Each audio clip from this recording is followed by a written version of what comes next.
الرحيم كتاب البيوع وصلى الله على النبي الأمي العربي الكريم. امام بخاری رحمت الله علیه وړاندې عباداتو نه فارغ شو د معاملاتو بیان شروع کستاسو خیالي په قرآن شریف کې دا دوه آیاتونه چې دلته امام بخاری رحمت الله علیه راوړي دي د عبادت نه بعد طلب د معیشت ده. فإذا قضیت الصلاة چې کله لمونځ وشي عبادت د حق الله ده. فانتشروا فی الارض وابتغوا من فضل الله من رزق الله، رزق حلال ولټوي. نو اول عبادت او اوس ورپسې ذکر کوي طلب د معیشت، طلب د رزق حلال. او امام بخاری رحمت الله علیه په ابتدا کې دوه آیاتونه راوړه د ترجمه لاندې، جزاکم الله. او دا دوه آیاتونه ولې راوړي دي؟ ځکه چې بیع دوه قسمه ده او د کتاب د اول نه ورته اشاره کوي چې تاسو ځان پوه کې کتاب البیوع هدایه خو ماشاءالله ویله ده، او کنه نو د شارټ کټ دوه میاشتو 22 ورځو کې خو به تېنه تاو راتاو شوي دي، 22 ورځو دوره خو به هم چېرته کړې. یو آیات راوړو د بیع نقد دپاره، لاس په لاس چې سړی بیع کوي، مبادلة المال بالمال بالترل. او دا دویم آیات راوړو د بیع نسیه دپاره، بیع الی اجلن چې سړی کوي. ورسره ذکر د حرمت د ربا م وکړه، والفضل ربا زیادت بلا عوض په احد البدلین. نو اوس وګورئ بیا وایي بیع حلاله ده او ربا حرامه ده، او کافرانو به ویلې انما البیع مثل الربا. دومره د خره زامنو ربا به مشابه کړه او بیع به یې څه کړه؟ وایي ربا خو بیع په شان ده. نو بیع حلاله ده ربا. الله تعالی وی احل الله البیع وحرم الربا مبادلة المال بالمال بالتراضی، دا بیع ده. او ربا مطلق زیادت مراد نه ده، مطلق زیادت دپاره خو تجارت رواني، زیادت بلا عوض په احد البدلین. زه به 10 منه غنم در کوم ته 12 منه به راکې، ول ستا سره غنم دي زما سپین دي، و دا 2 منه ته مانه په کومه خوشحالۍ کې غواړې؟ احد البدلین کې 2 منه زیات شو که نه؟ زه 1000 روپۍ در کومه ته به 1200 راکې. ولې؟ ولې وایي زما خو دا پرش کاپۍ د سټیټ بینک نه مې راویسته ده. نو سټیټ بینک نه دې راویسته ده، په یو سلګونه او لسګونو 50 10 ټانکې ولګوه، خو چې قائد اعظم تصویر پکې خراب شوی نه یا پې خط نه او بل پرش کاپۍ نه راواخلی، دواړو قیمت یو ده که نه ده؟ جیدها وردیها. نو ته مانه په کومه خوشحالېږې؟ او عجیبه لا دا وه که تاسو ته یاد وي پخوا به چې مړي وشو دا اوسه پورې دا 15 کاله پورې بلکې 10 کالو پورې دا سلسله را روانه وه. دا 7 کاله اوس لږ بندېږي. هغه م علماو ډېر سخت بیانونه وو چې کله به مړی وشو اسقاط به یې کو، نو لاړه به کیسهخانۍ نه به یې په سود باندې پیسې راوړې، دا نوي لوټونه به یې 50 او سلګونو لسګون راوړه سود باندې، او هغه به بیا په اسقاط کې 7 کسان ته ورکړو، نورې به یې ټولې بېرته کور ته ویوړې.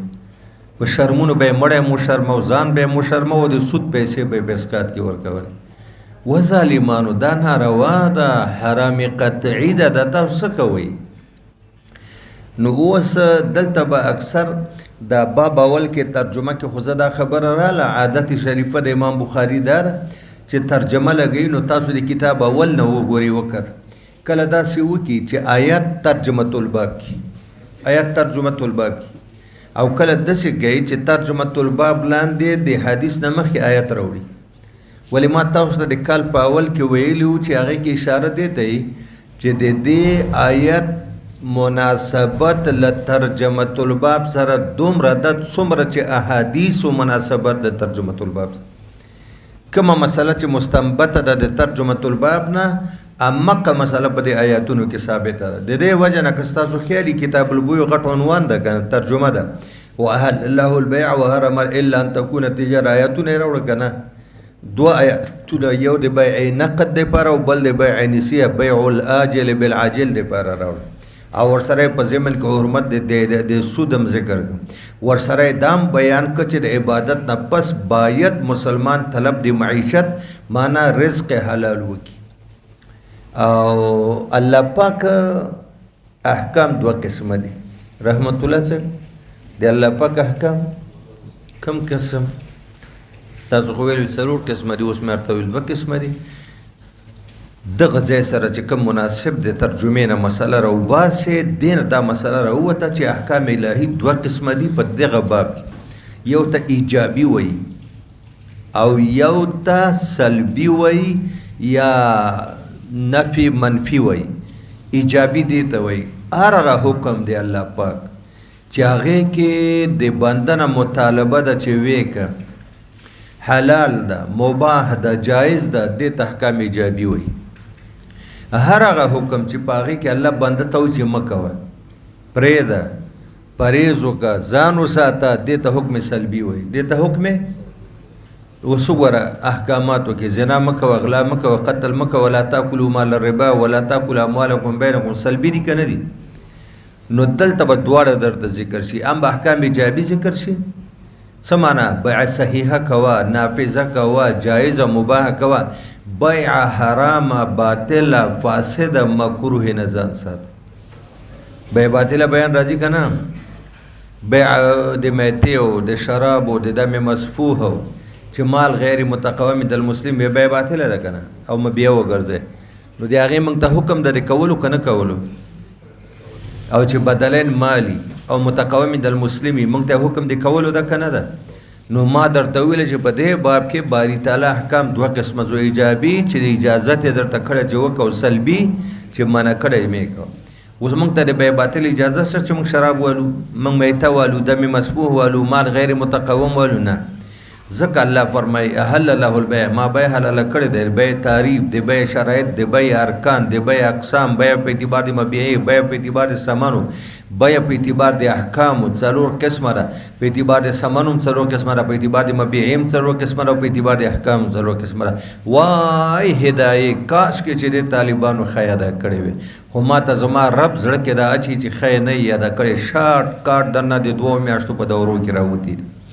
احل الله البیع، الله بیع حلاله کړې ده، او حرم ربا او ربا یې حرامه کړې ده. او الا ان تکونه تجاره، مگر که دا مبڅو تجارتو حاضرة لاس ای نقد تدیرونها، چې تاسو لاس په لاس یو بل سره بیع کوله، تدیرونها لاس په لاسه په خپلو کې. او باب ما جاء فی قول الله تعالی فاذا قضیت الصلاة، چې عبادت نه فارغ شئ فانتشروا فی الارض، خواره شئ په ځمکه کې، وابتغوا من فضل الله، او طلب د معیشت او طلب د رزق حلال وکئ. فضل الله نه مراد رزق الله، رزق حلال. واذکروا الله کثیر، او الله ډېر یادوئ، الله به تاسو کامیاب کړي. وایذا او تجاره، او کله به چې د خلکو ولي د تجارت قافله د تجارت، او لهوا، د لهو مختلفې معناګانې دي. د لهو یو معنا د نفس تجارت، چې کله به د خلکو ولي د تجارت، او دویم د لهو معنا د ریډول آواز. مدینه منوره باندې یو ځل څه راغلی و چې سخت فقر و فاقه راغله، غله دانه ورکه شو، د شام نه قافله را روانه وه. او هغه وخت کې به چې قافله را ورسېده حدودو د مدینې ته، نو یو کس به ډول غاړه کې واچو به ډامبو چې مدینې خلک خوشحاله شي چې خفه کېږي مه قافله راله، غنم وربشې جوار چې څه غله دانه ده، اوس به زموږ ضرورت پوره شي. نو هغې ته ماشومان او غټ واړه ټول مخې ته وروته. د جمعې مبارکې ورځ آقا مدني ولاړو په ممبر باندې چې په دې کې ډول اواز شو. نو جمعه ته ټول خلک ووته، هر چا وی چې یار زما ته هم پکې څه میلاو شي، بچي مې وږي. 11 کسان پاتې شو.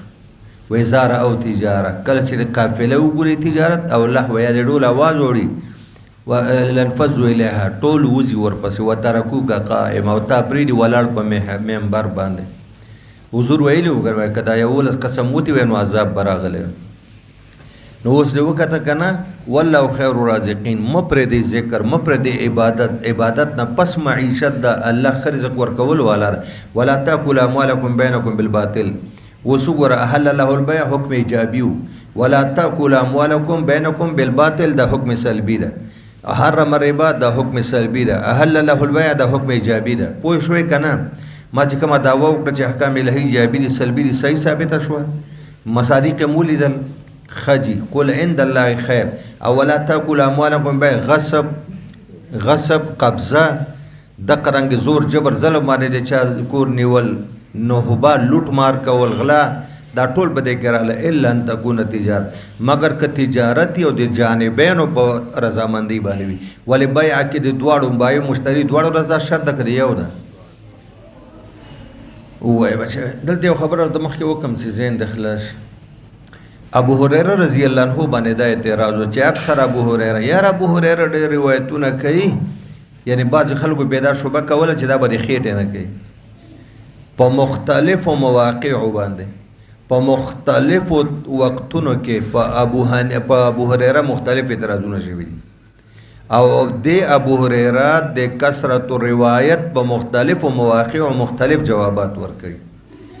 دلته بیا دا راوړه وی خلق وای چې اکثر ابو هريره 5304 روایتونه کړي بل هیڅ دومره نه کړي. دا څنګه وی خلکو ځان پوي کوي د سره اوس مناسبت ته وګوره د ترجمه الباب سره د حدیث مناسبت ته وګوره د ابو هريره د خبرې ته وګوره. وی مدینه کې دوه قسمه خلک اوسېدل، یو د مدینه انصارو زمینداری کوله، ابو هريره زمینداری نه کوله، او دویم مهاجر تجارت کوه، ابو هريره تجارت هم نه کوه. ابو هريره صرف او صرف تش په یو خېټه د رسول الله ملازم او د صوفي طالب او د نبی پاک ملازم صرف په تش خېټه، نه زمینداری نه تجارت. ما ټول وخت ورکړه او حدیثو د زکه ما ډېر روایتونه کړي. وی ځان انصارونه د زمینداری دی وجه نه حدیث پاتې وو، مهاجرونه د تجارت او ما نه تجارت او نه زمینداری و، ما خپل هر څه د وقف کړو دی. دویمه دا و چې په یو موقع باندې نبی علیه السلام ویلې څوک به څادر وغواړي چې زه ورته څه دعا وایي، ما خپل څادر وغواړو. زړه شړی وه، حضور څه دمونه وویلې، بیا یې راټول کړو زما سینې سره. وایي قسم په خدای چې د هغې ورځې نه د حضور یوه خبره هم زما نه هېرېږي. نو د دې وجه نه تاسو ولې ما باندې دا اعتراضونه کوئ چې یاره دا نو ګوره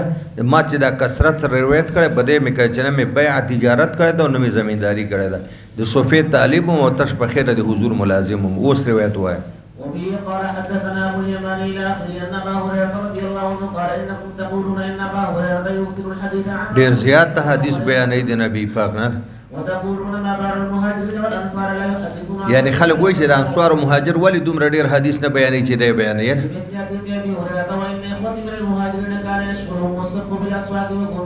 دی به تجارتونه کول په بازارونو کې او ځل ملازم او خادم د نبی پاک ملامل ابتنی صرف د خېټې باندې چې زما خېټه مړی او زه حدیث وایم. نو زه باغ وخت کې حاضر وم چې مهاجر او انصار به غایب وو، څوک به زمینداری کې او څوک به تجارت کې.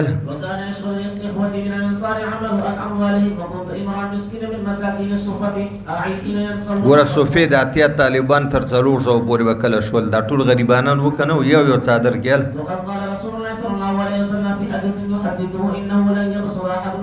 یو حدیث یې وفرمایي، بیا یې ویل یو کس به څادر وار نه کي او زه به ورته څه مقالتي دمونه پکې اچوم او بیا یې راجمع کړي سینې سره الا وعا، نو بیا به دی همیشه دپاره حافظه کار کړي، څه به ترېنه هېرېږي نه. ما اقول فبسطت نمره، زما برګه شاړۍ و دا مې ورته هواره کړل.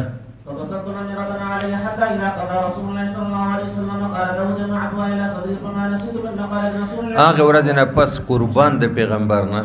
قال حدثنا عبد العزيز الى اخره قال عبد الرحمن بن عوف لما قدمنا المدينه اخى رسول الله صلى الله عليه وسلم بيني وبين سعد بن ربيع فقال سعد بن ربيع اني اكثر الناس مالا فاقسم لك نفسي. اوس په دا روایت شپږ وځلې تېر شوی ده. تاسو ته پته شته که نه چې کله مکې نه مهاجر لاړ دی خو جایدادونه کورونه پاتې شو که نه، اکثرونه ښځې مکه کې پاتې وې. نو هلته مهاجر یو د مهاجر او د یو انصاري منځ کې عقد موافقت نبي پاک و. نو دا روایت ګوره بار بار تېر شو چې دلته یې دته وویل عبدالرحمن ته حضرت سعد چې زما راشه دوه کوره دي، یو تاله در کومه، باغ مې د جایداد مې د هغې کې نیم تاله در کومه، دوه ښځې مې دي، یو وګوره چې کومه ستا خوښه شي زه یې طلاق کوم، عدت به تېر شي ته نکاح. ویناړ څه دی الله تا د مبارکې ما ته لاره وښیه د بازار او د منډۍ زه تجارت. وانظر اي زوجتك هويت لك اويت نزلت لك عنها فاذا حلت زوجتها فقال له عبد الرحمن لا حاجه لي في ذلك هل من سوق في تجاره قال په دې پوه شو فاذا حلت چې کله عدت تېر شي نو ته په نکاح کړ. ګوره دا سوق قینقا ولې ورته وایي ذوالمجاز او که نه او عکاز او قینقا دا یهودیانو یو قبیله وه، دا بازار او منډۍ د دوی په علاقه باندې و، یهودیانو دې ته سوق بنو قینقا ویل ته ورشه نو هلته د تجارت کول. ما به غوړي اخیسته او پنیر هغه به مې خرڅولل. په بدن یې د زیړ رنګ و، دا مې ورته مخکې خبره کړې وه چې زیړ رنګ یې ممالک صاحب څه وایي موږ زه ویل هله. نواة من ذهب أو دا روایت تیر دا کنه بار بار نکاح کې دی أو لم ولم بشاة وې د کجوري دی اډو کې عمره د دینه دا معلومه شو چې ماته بازار لا روخه چې تجارت وکم مهاجر وکړ عبدالرحمن صاحب نو د په اسلام کې د بازارونو مشروعیت ثابت شو چې اسلام کې بازار جوړول مارکیټ جوړول پلازا جوړول دا جایز دي او دا چې خلاف شرع کارونه حکومت په پاغه پابندي لګي وبه قال حدثنا احمد بن المصلي اخذ عن انس رضي الله عنه قال قدم عبد الرحمن بن عوف الى المدينه فاخذ النبي صلى الله عليه وسلم بينه وبين سعد بن وبين انصار وكان سعد ذاهنا مالدار اول فقال لعبد الرحمن يقاسم كما لنسبين وزوج دیتا وی نصرت وی مال در سره سم نیموم کورونه نیموم خزد ودی یو طلاقو مل دلوني على السوق فما رجع حتى استوفى أقدا وصلا فأتى به أهل منزله ومكثنا يسيرا أو ما شاء الله فجاءه عليه وضر من سفر یعنی دومره پیسې په لږ ورځو کې وګټلې چې نکاح وکړل فقال له النبي صلى الله عليه وسلم هجم قال يا رسول الله تزوج مهم دا ولې دا څه دي عبدالرحمن بدن باندې د داسې قربان نکاح مې کړل تزوجت امرأة من نساء قال ما سقيني قال نواة من ذهب أو وزن نواة من ذهب قال أولم ولو شاة ولو بشاة وبه قال حدثنا عبد الله بن محمد الآخر عن ابن عباس رضي الله عنهما قال كانت عظام وبجنة دا ذل مجاز او عکاز او قینقات دا د اسلام نه مخکې غټ غټ منډایانو بین الاقوامی تجارتی مرکزونه او دلته به خرید او فروخ کېدل د اسلام نه بعد به بعضو صحابه او تجارت نه کو موسم حج کې موږ کواسي وې دا د اسلام نه مخکې د جاهلیت په زمانه کې بازارونه پاتې دي نو په دې کې بالبت اخیستل او خرڅول ناروای آیات راغی چې نشته ګناه هغه کارونه چې جاهلانو کول به باطل او فاسد تاسو مګوي جایز به کوي روا دي یعنی موسم حج کې به خلکو ځان سره مال وړه چې موسم به د حج ختم شو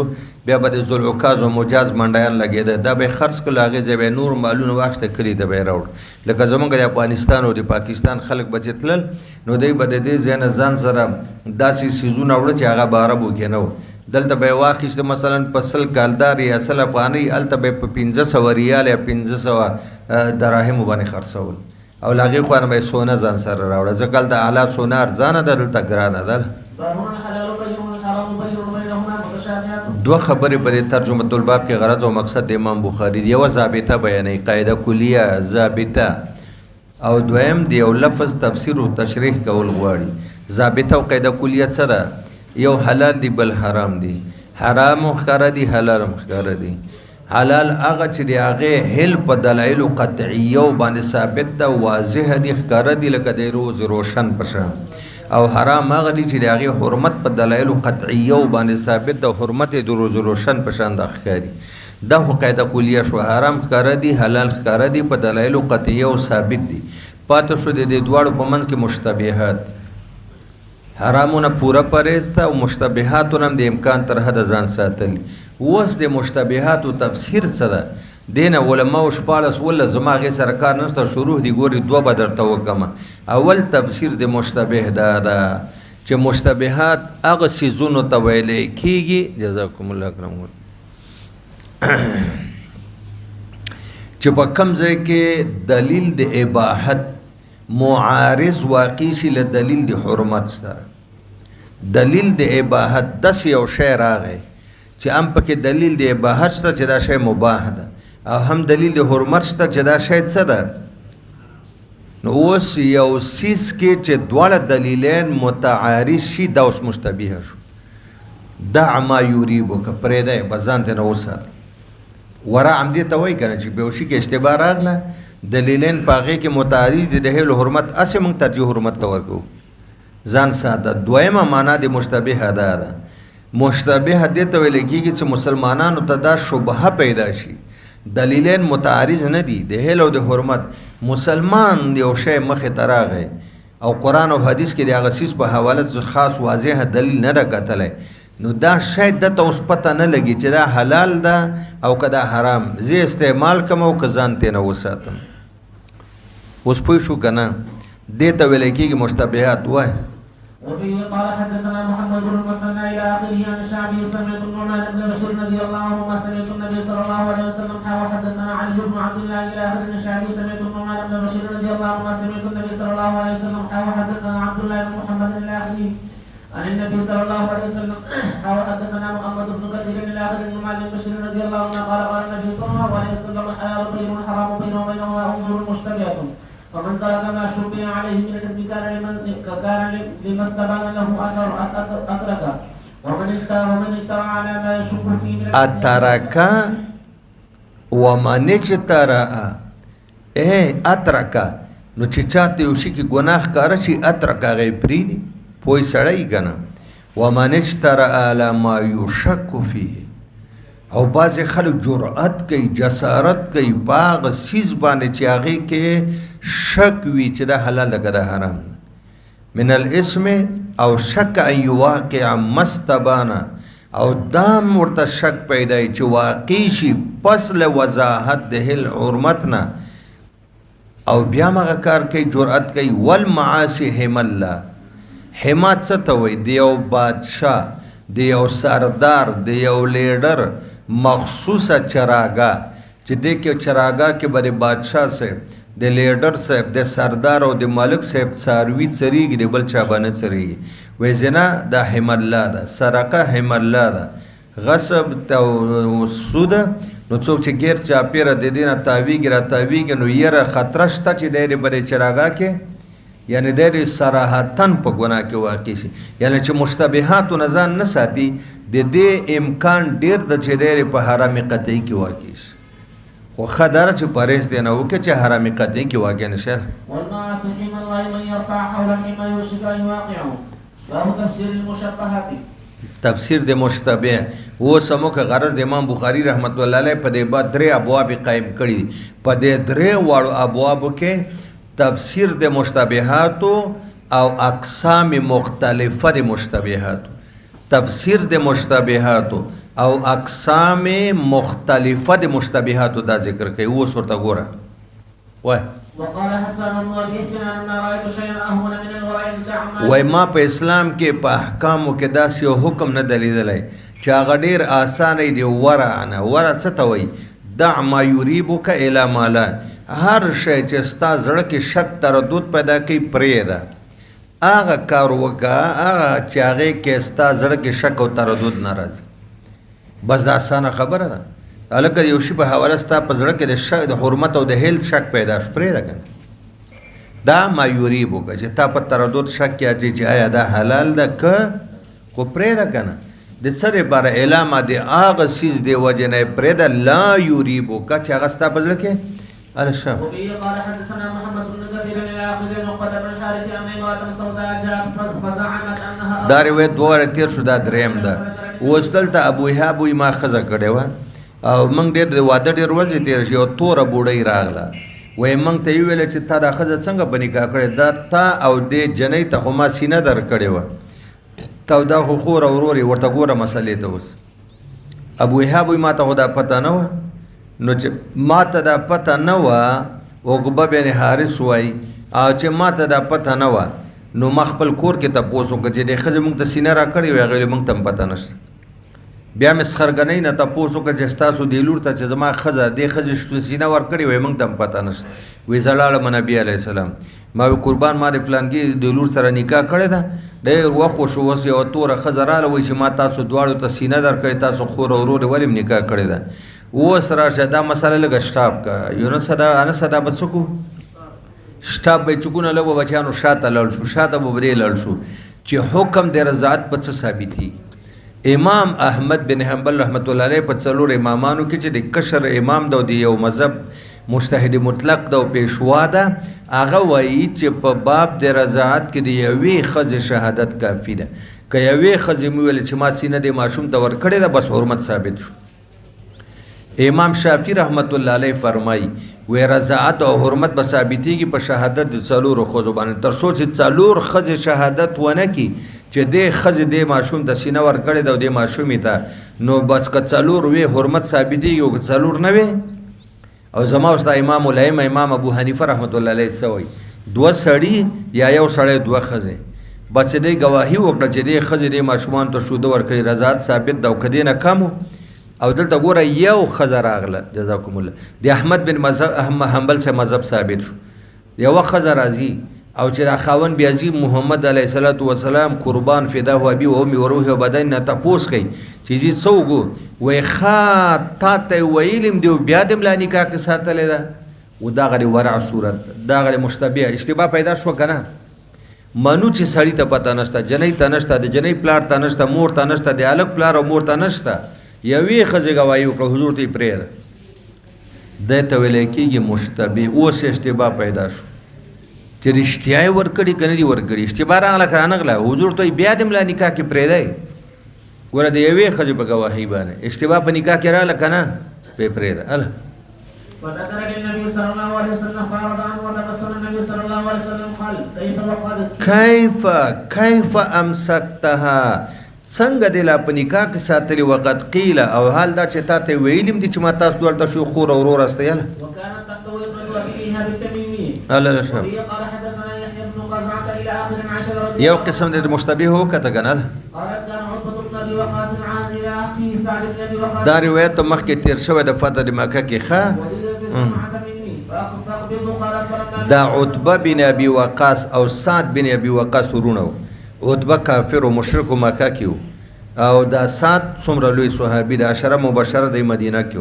په فتح د مکه کې دی عتبه د خپل ورور ته وصیت کړو وې د زمعه وینځره دا تاسو ویلو کنه یعنی څنګه دی ویلو چې د زمعه وینځره زمعه د نبی پاک خر د کنه د حضرت سعودي خپلار د کنه وې د وینځ سره ما زنا کړی دا او هغه نه زوی پیدا شوی دا ستا وراری کې د ځان سره بوزه د اسلام نه مخکې زمانه د جاهلیت کې بچی د کمې ښځې سره هوري وینځ سره چا زنا وکړو بچی به پیدا شو هغه پرې زاني وي دا ستا زوی د وراره کېږي ځان سره بوزه هغه چې فتح د مکه شو هغه ماشوم یې ونیو نو د زمعه زوی راغی د نبي پاک اوخی ا ماشوم یې د لاسه ونیو وایي دا زما د پلار د وینځ نه پیدا شوی دا زما ورور کې د دواړو جګړه شو راغله رسول الله علیه السلام د حضور فیصله څنګه وکړه ورته ویل عبدالله دا ستا ورور د بویزه ستا د پلار په فراش کې پیدا د وینځه د هغه ولد للفراش او هغه ته ویل سات ته چې ستا ورور چې دا زانی ده وللعاهر الحجر او بیا حضرت سعودي ته ویل چې سعودي دینه پرده کوه خو د سعودي مرور کېده کنه مور بیبي سعودي ورور کېده کنه کېده حضور ولې ورته ویلې پرده کوه اشتباه وکنه هغه د ماشوم رنګ ټول او بل ته زانی دعوه کړې و چې دا زما ظاهرا قضا دا و چې الولد للفراش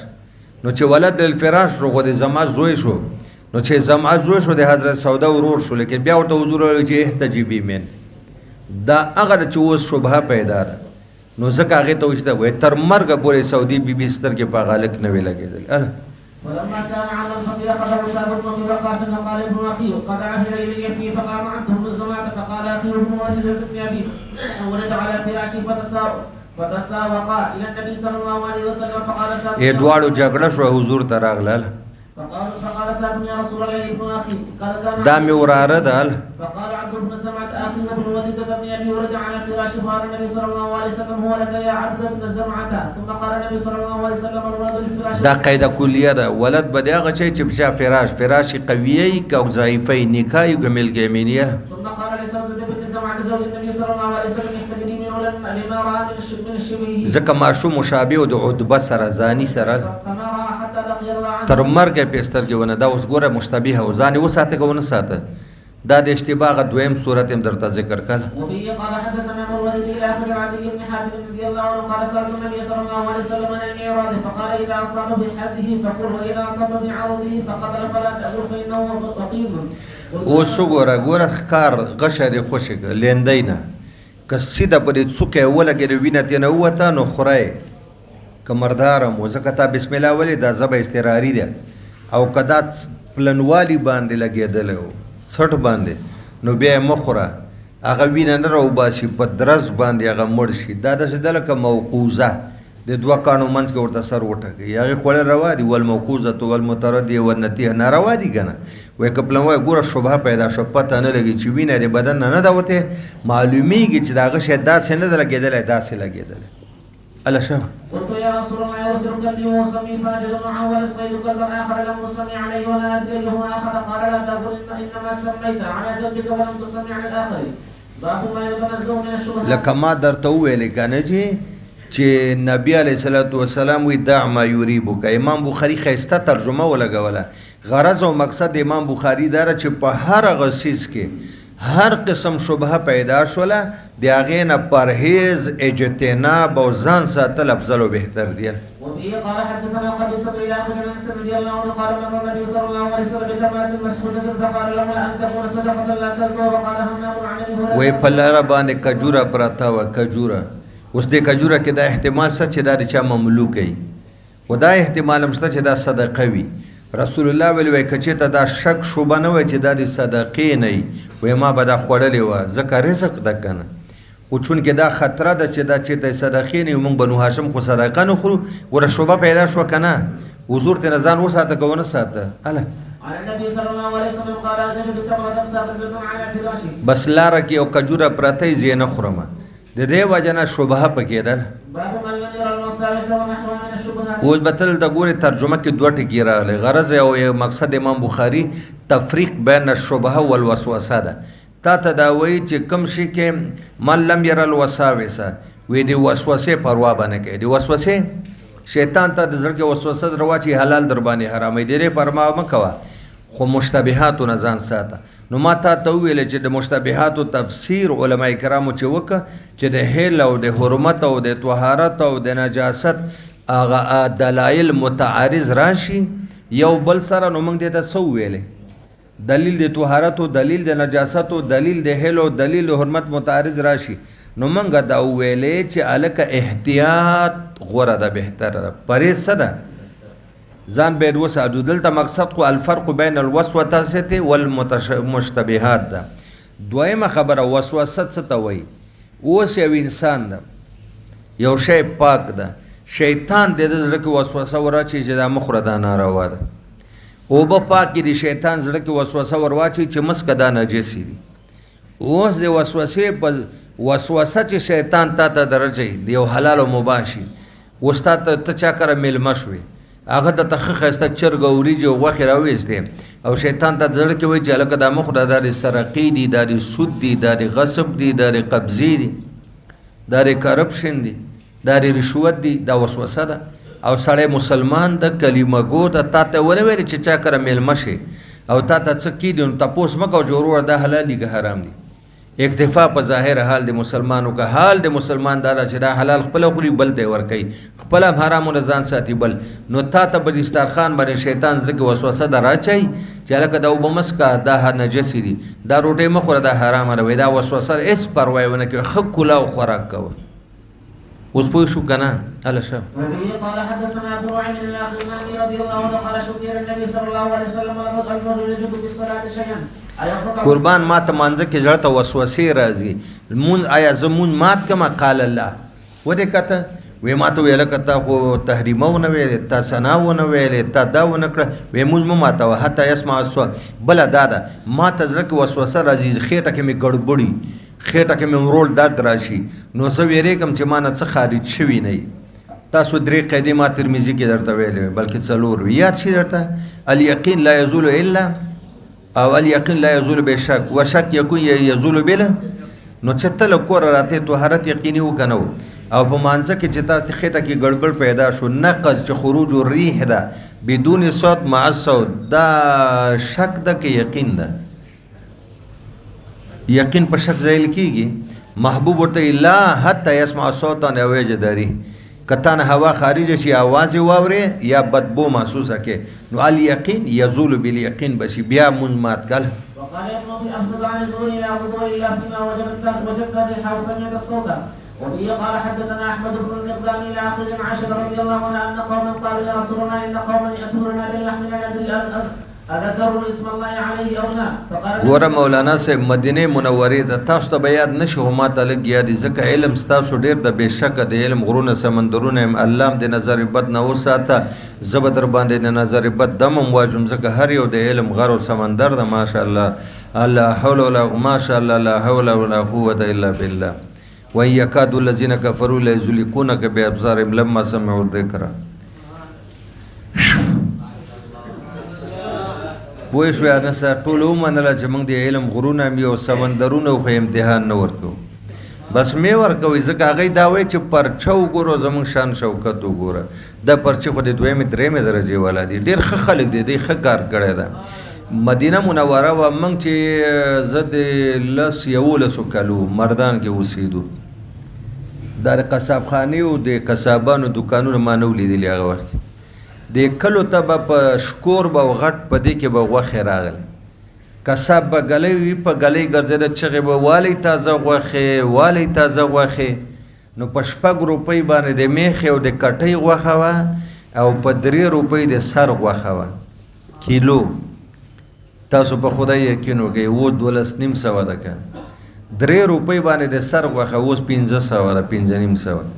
او په 6 روپۍ دا نوره غوښه وه دا به ګلی په ګلی د هر کور مخې ته به کېناسته قصاب کاکا کېنه یو چې پاو غوښه راکړه غریبي وه پیسې کمې وې 1.5 کیلو نه چا زیاته نه شو اخیستی نو مدینې منورې ته به قصابان راتله هغه داسې قصابانو چې نوي مسلمانان شوي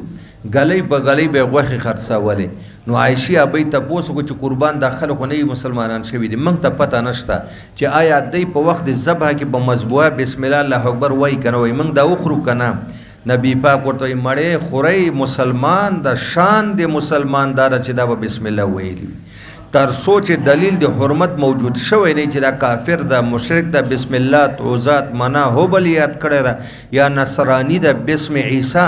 نو دلیل د حرمت چې موجود شوی نه قطعي دلیل نو خبره دا تاسو خورئ چې په خم کړه په وخت د خوراک کې بسم الله ووایي نو دا معنا نه ده چې دا قیم مقام دی هغه بسم الله شو چې ذبح کې خوراک کې خو هم بسم الله سنت باقي شان نه ده چې دا مسلمان ده نو چې کوم غوښې راوړي او ګلیو کې خرڅوي بېشک بې شبهې ده خورئ شه غرض د امام بخاري دا ده چې ضروریات دنیوي مقاصد دنیوي اخراجات و معیشت په دې باندې عبادت او ذکر الهی مقدم ده باید ته معیشت ته کار کې مانځه ټیم راغی فوراً جمع ته لاړ شي معیشت باندې دنیایي ضروریاتو باندې طلب د معیشت باندې ذکر الهی او حق الهی مقدم ده د دین غفلت نه ده پکار اله چې کله قافله د تجارت خبره تیر شول عن سالم حدثني جابر بن قال بينما نحن نصلي مع النبي صلى الله عليه وسلم اذا اخبرت من الشام عير تحمل طعاما فالتفتوا اليها قافله راغله خلک وته ډول आवाज واورید هر چا سره ویره او جماعت به څو میلاو نشي 12 کسان پات شو دا آیت په دغه وخت کې راغی یعنی ګور دلته اوس ترجمان شد امام بخاری سره وې دې خلکو طلب د معیشت او رزق او قافلې ته ترجیح په عبادت او ذکر باندې ورکوي دا څنګه و پکار باید عبادت خاصه سره سکون سره کړي و بیا وتی وي مقصد امام بخاری دا چې لا پروا خلق چې هغه فرق په ګټه وټه کې نه کوي د هیل او د حرمت پروا نه کوي تمیز نه کوي صرف پیسې ګټي وې مړه دې ته مګوره چې دا حلال ده او کدا حرام ده پیسې پیدا کوه په هغه خلکو باندې رد کوي چې بے پروا دي لا پروا دي د حلال او د حرام تمیز نه کوي او ګټه وټه کوي قال حدثنا ابو الى اخر ابي هريره رضي الله عنه النبي صلى الله عليه وسلم قال ياتي الناس زمان لا يبالي المرء ما اخذ منه امن الحلال ام من الحرام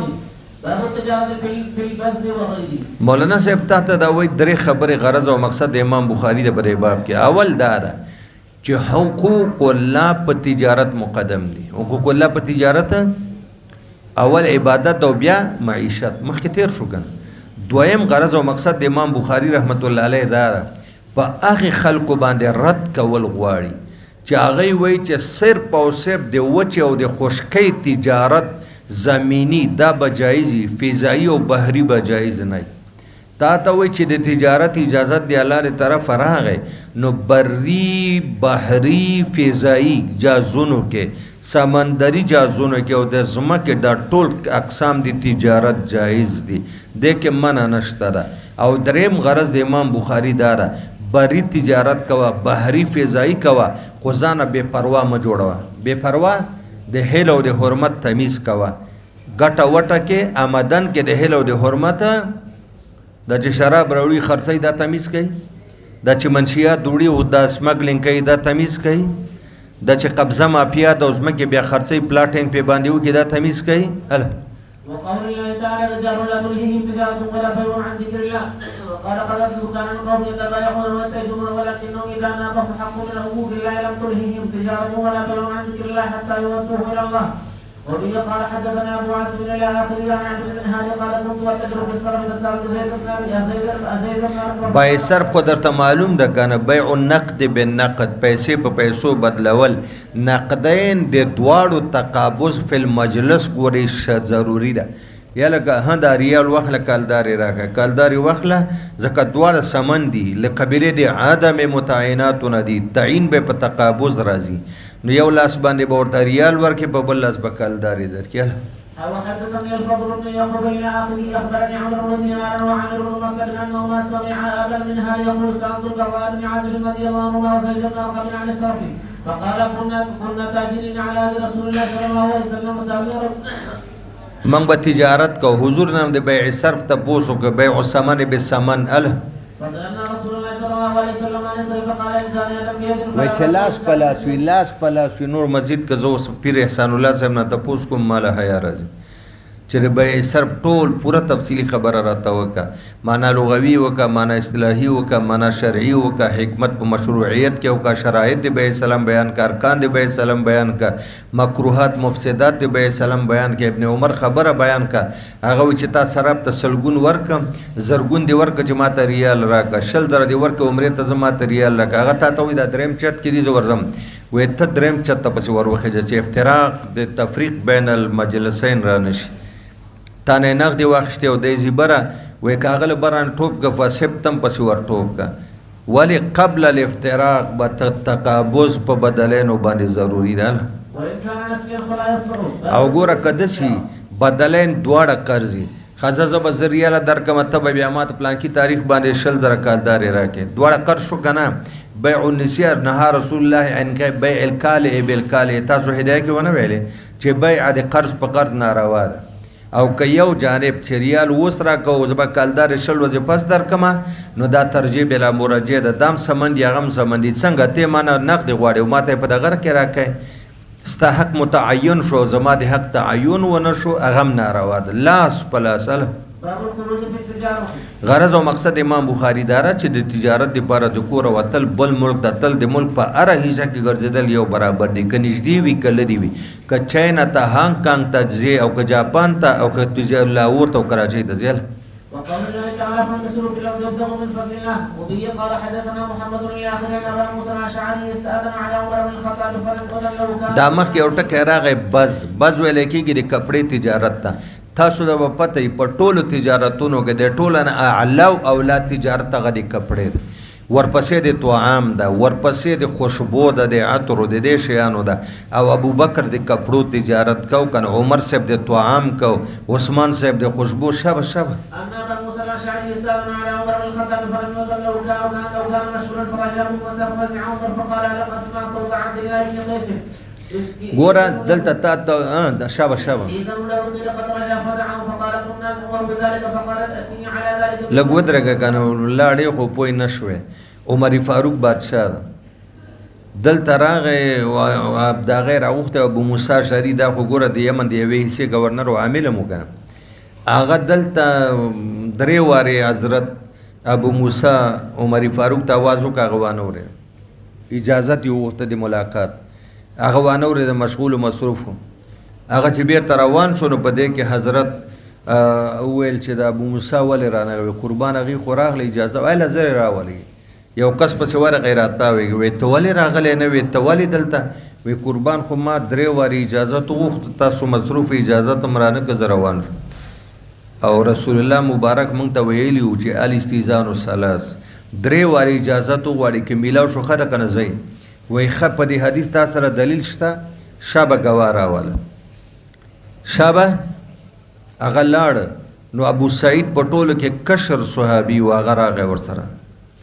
وی قربان زه په دې ګواه یم او ګواهي کوم چې آقا مدني وی الاستئذان ثلاث، درې وارې اجازت وغواړئ. لکه زه وایم چې پیر صاحب احسان الله زه راتلی شم دی څه ونه وایي، بیا اوس راتلی شم درې، نو څلورم ځل بیا نه سیده به روانېږم. نو وای تا سره ګوا نو ابو سعید راوځو سوال دا پیدا ده چې رسول الله ور باندې دومره غټ اعتماد چې د یمن گورنر مقرر کړو دم او په دې خبره په اعتماد نه کوي شابه ګواره ولا نو دا ګواره غختل دلته د دې لپاره و چې دا خبر واحد نه خبر متواتر او خبر مشهور جوړ شي مخکې خبر واحد وکنه نو چې گواهان پیدا شي نو کسان بډیر شي کنه نو خبر واحد نه بڅ جوړ شي خبر مشهور او متواتر دویمه داوا تنبیه و صحابه کرام ته چې په باب د احادیثو د نبی پاک د کمال احتیاط نه کار وایي د کمال څوک داسې پیدا نه شي چې آقا مدني باندې د ځان دروغ جوړ کړي چې دا رسول الله ویلي دي تنبیه ورکه صحابه کرامو ته او دا ورته وښوده چې خبر واحد مفید ژوند ده خو که چېرته دینه متواتر جوړ شو نو مفید دی عمل قطعي ده بیا الشه وانطلق الى مجلس انصار وسار فقالوا لا يشهد لك على هذا الا اصغرنا ابو سعيد الخدري فقال بابي سعيد الخدري فقال عمر واخفيا یعنی چې زمنګ نه کشر ته دا خبره معلومه ده نو مشرانو ته په طریقه ولا معلومه ده کنه اخفي على من رسول الله صلى الله عليه وسلم انها السر بالاسواق يعني الخروج للتجاره باب التجاره في البحر تا ته دا وایي چې امام بخاری غرض او مقصد دا ده رحمت الله علیه وایي چې د رزق حلال لپاره د وچې په ځای که په سمندر کې کشتیو کې بحري جازونو او ګوټونو کې تجارت کوي سره د دینه چې په لا ترکب البحر هم راغلی ده خو هلته ته یو څو صورتونه مستثنا او د جهاد صورت د حج د عمرې طلب د علم طلب د رزق وی په سمندر کې هم ته تجارت کولی شي وقال مطر لا باس به وما ذكره الله في القران الا بحق ثم وضر الفلك فيه مواخر ګوره دلته د کشتۍ مواخر څیرۍ اوبو لره روانې ده داسې تبتغوا من فضله اوس داسې کشتۍ راووتې په سمندر کې چای نه راوویستې دېرش چته په زرګونو مخلوق په زرګونو ټنه مال په زرګونه گاډي او چې کله چپې سمندري طوفان راشي نو بس هوا ته اوچته شي چې کم ځای کې چپې د طوفان نه بیا ښکته شي هغه چیت پیت دومره وړاندې لاړه او زمونږ اسلامي ملکونه په خپلو کې شکرې ورکړي دي زمونږ د تفسیر یو شیخ و نو هغه غریب چې غوسه شو وی بیا دې ملک هغه ملک سره شکرې ورکړي خلک څه کوي ډېر چاته سمندري جهاز جوړوي په زرګونو کسان سورېږي په سوونو گاډي پکې دي زرګونو ټنه غنم یو ځای نه بل ځای ته وړي مالونه وړي او چې چپه راشي الوزي جهاز ته نه جوړېږي د ډوبېدو خطره یې کمه کړې ده بلکې په نیش هغې چی نه والا وایي چې موږ دعوې سره وایي چې دا غر کېږي نه موږ داسې اسباب هغې لګیا دي په صنعت کې اسمان سره خبرې کوي او موږ په جنګ او په جګړو په وینه تویېدو کې او په اعلانې جنګونو کې د خلکو سره دا څومره زمونږ پسماندګي ده ورځ تر بل اسلامي ملکونه پسمانده پاتې کېږي ولې دوی په خپلو کې اړم دي سره او د نن اندروني ملک هم په خپلو کې اړم وي او په خپلو کې مسلمانان هم سره اړم دي ملکونه چې ګاونډي او چې بهر ملکونه ګوري هغې په صنعت کې روان دي اوس چا نه دعوه کړې ده چې موږ سپوږمۍ ته ټیکټر یو دا آلات د کار کروندې چې کړي دي هلته به موږ کار کرونده او موږ ورځ تر بلې په سوونو کیلومیټر شاته پاتې کېږو الفلك السفن الواحد والجنب سواء وقال مجاهد تبخر السفن من امريكا ولا تبخر الريح من السفن الا الفلك العظام وقال الليث لاخر ابي هريره رضي الله عن رسول الله صلى الله عليه وسلم انه ذكر رجلا من بني اسرائيل خرج في البحر فقضى حاجته وساق الحديث باب قول الله واذا راوا تجاره له دا باب څو ځلې راوړو مخکې د مو کته کنه واذا راوا تجاره او له انفذوا الیها دینه مخکې دا دریم باب د چراغ غرض مقصد دلته بدل ده په هر ترجمه کې به غرض د امام بخاری جدای دلته ورته وګوره امام بخاری مقصد دا ده چې بیع کوا تجارت کوا اشترا کوا خود دومره په بیع او په اشترا او تجارت کې منهمک او مشغول او مصروف مو جوړېږي چې د الله حق در پاتې شي مونږ تاریخ خیال نه یو دسته نه ذکر ته نه انهماک پکې مکوا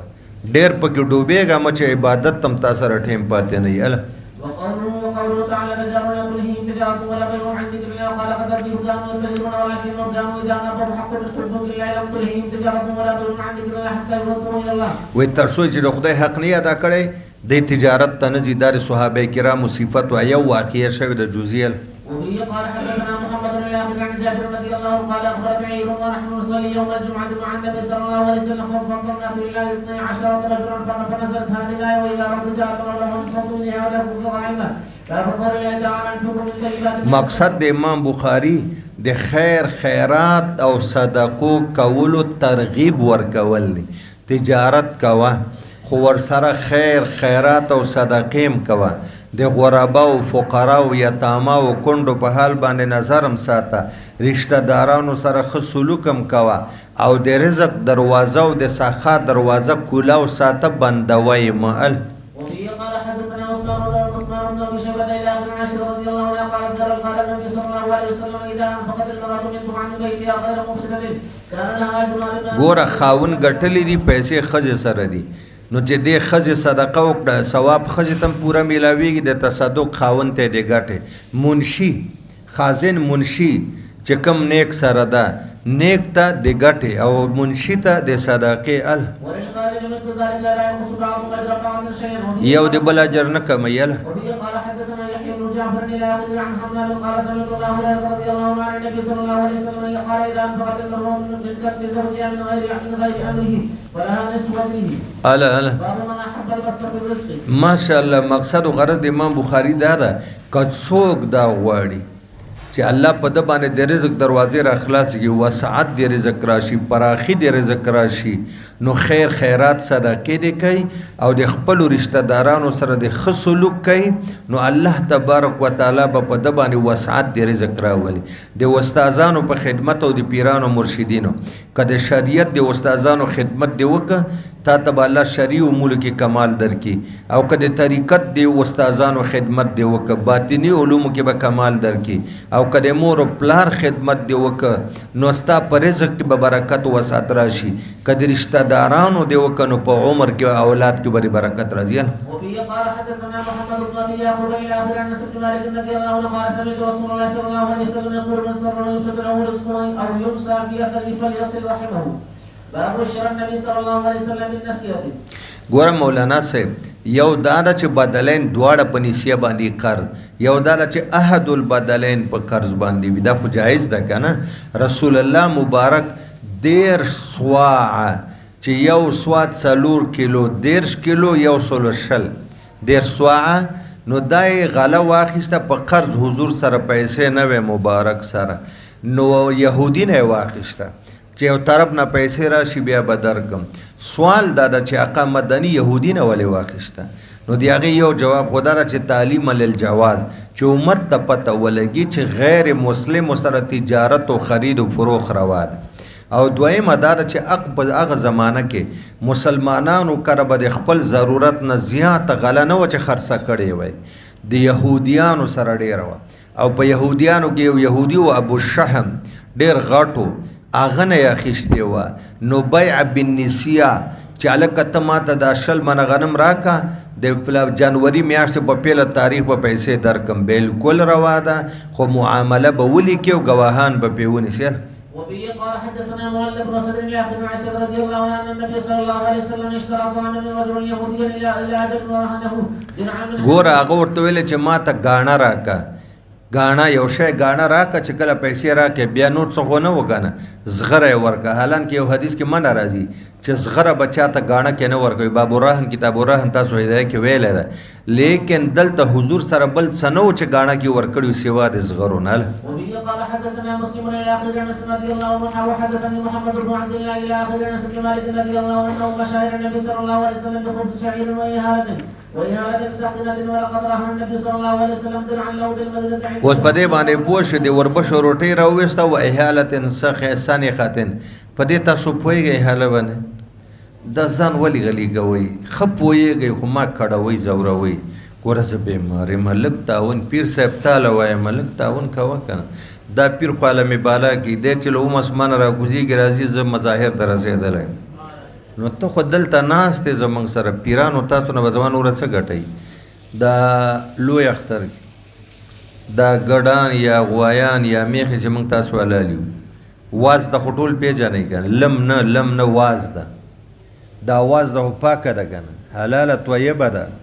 زنانه دا واچې دیګچي کې ویلیږي څه یې کې دا هم لیدلي دي هغه مائې غوړ ترې نه وباسي هغه ډبي کې واچوي بیا ترکاري پکې پخوي نو چې کم د دې هغه پوټي پاتې شي موږ ورته جوزغولي وایي تاسو ورته څه شی وایي ان دقه شی د هر چا خپله ژبه ده لا مشاهده ولا مناقضه ده پرې تاسو ورته څه شی وایي مونږ خو جوزغلي ورته وایي ته ورته رحمته جوزغلي وایي دی څومره زه ډېر غوسه راغلی دی کوره واده خو دې لا نه را کړی که نه کړی دی د واده نو چې سړی واده کړي خفه راځي و بچی نو ته ولې دومره خفه راغلی نو موږ ورته جوزغولي وایي ته خو هلکه پېژنې که نه هغه چې کله یخ شي دومره خوند کوي ترسکون دي دا د نبي پاک ډېر خوښ جوزغولي د روټۍ خو د غنمو نه وه د اوربشو وه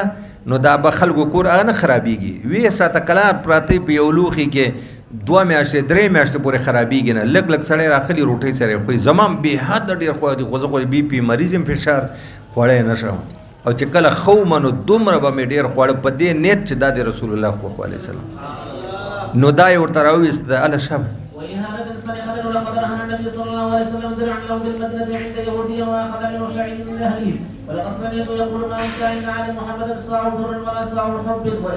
یو سوا غنم او یو سوا وربشې چېرته د نبي پاک او 9 بیبیانې وې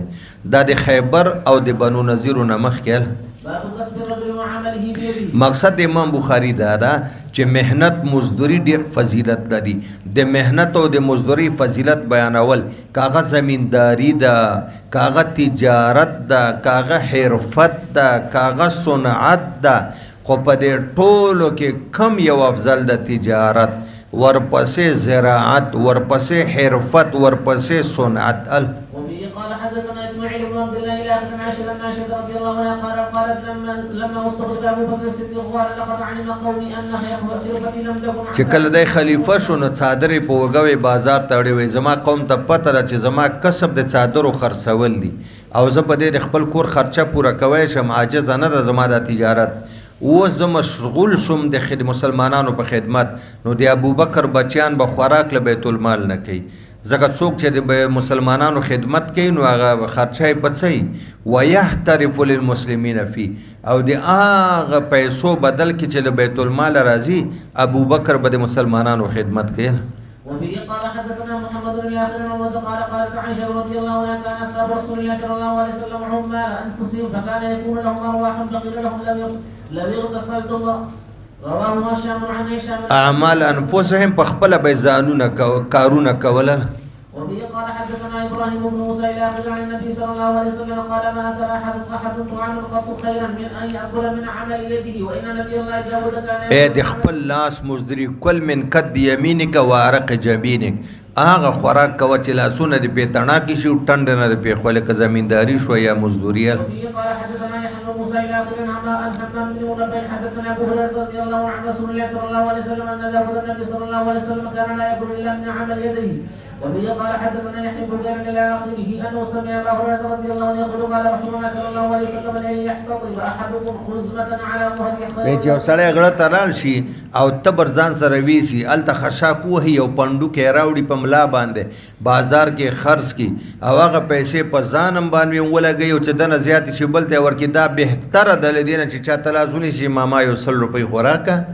وې دې بځای د تبر او رسی والی غرته دلال شي خشاک دی وهي را دی خرڅ دی کی په غیر ځانتل وبه قال حدثنا يحيى بن موسى الى اخر النبي عن ابن زبير بن عوام رضي الله عنه قال قال النبي صلى الله عليه وسلم ان ياخذ احدكم احدكم خير له من ان يسال الناس قال ابو معين الاخر باب السهوله والسماحه في الشراء والبيع ومن طلب حقه سهولت ثاني سماحت چشم پوشي په خرڅ اخیستلو خرڅولو کې او څوک خپل حق غواړي باید په احسنه طریقه د عزت او د شرافت په طریقه غواړي غرض او مقصد له انعقاد او ترجمه د باب نه د امام بخاری څلور خبرې دي پیر صاحب اوله خبره خرید او فروخ کې چې تجارت ورته وایي د کې به سخت مزاجي او سخت طبيعتي نه کار نه لري ته چې تجارت کې نو طبيعت به سختي نه سخت مزاجی سخت طبیعتی سخت سلوکی باندې کوي دویم ادار غرض امام بخاری چې په باب د دکانداري تجارت کې بیع عشره کې منډي مارکیټ کې د دکان د تجارت کې نو چې څومره نرمي تا نه کېدای شي ځان نرم مزاج جوړ کا د هغه دکاندار گاک ډیری چې هغه جبه خواږه یا اخلاق خې تاسو لیدلی کنه او چې کوم بد اخلاق څوک نږدې مورته نه ورځي او دریم اداره چې دا نرمی کول یوازې دا نه ده چې دا طبیعي خبره دا شرعي خبره ده رسول الله مبارک وای چې تاسو بیع عشره کوئ نرمی کوئ په نرمه خواږه ژبه باندې کوئ سختی مه کوئ او بل دار تا ته څلورمه خبره کوي چې کله ستا په چا پیسې دي پیسې ته نه غواړي تم د عزت سړی هغه هم د عزت سړی ده د شرافت په طریقې ته نه وغواړه د شرافت په لهجه باندې نه د رذالت او د سختۍ او د بېادبۍ په لهجه باندې. وبه قال حدثنا علي بن عياش الاخر عن جابر بن عبد الله رضي الله عنه ان رسول الله صلى الله عليه وسلم قال رحم الله رجلا سمحا اذا باع واذا اشترى واذا اقتضى. الله دې په هغه سړي رحم وکړي چې چشم پوشي کوي په وخت خرڅولو کې اخیستلو کې او چې کله چا نه خپل حق غواړي په نرمۍ غواړي سختي نه کوي نشته سترګې پټې کې روان شي. مقصد امام بخاری رحمت الله علیه دا چې په خرید او فروخت کې اعلی اخلاق و تعلیم ده او د خوشخلقۍ تعلیم ورکوي او د نیک سلوک تعلیم ده او د شفقت او مهربانۍ تعلیم ده. هغه څه ده؟ اوس مولانا صاحب تا په ما باندې مال خرڅ پیسې نه وي نقد نه و قرض نو ویل چې هلکه په دې بله میاشت چې رالې ما ویل یاره پیسې خو نشته پیسې بله میاشت اوس ته راولګېدې چې یاره ده سره به کله پیدا کېږي 1,00,000 روپۍ دي وایي زه 50,000 مې درته معاف کړي.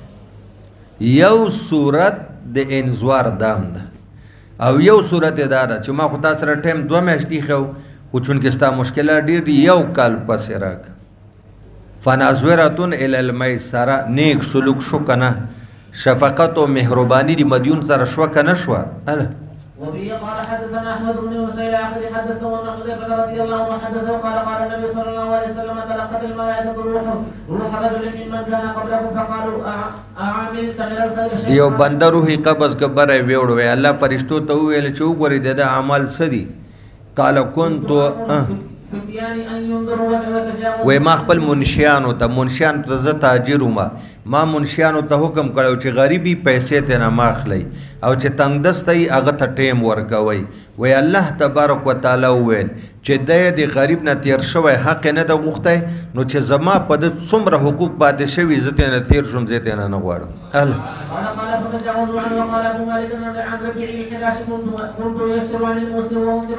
وی ما به هم دا کار کو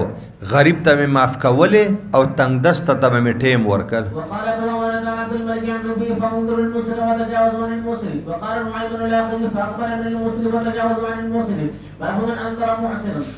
مولانا صاحب دام د قدمخ کې باب ته تمه ده تنگ دس مقروض ته شفقت مهرباني نه کار والا یا ورته معاف کا ټوله یا نیمه یا ورته ټیم او تاریخ زیات کړ.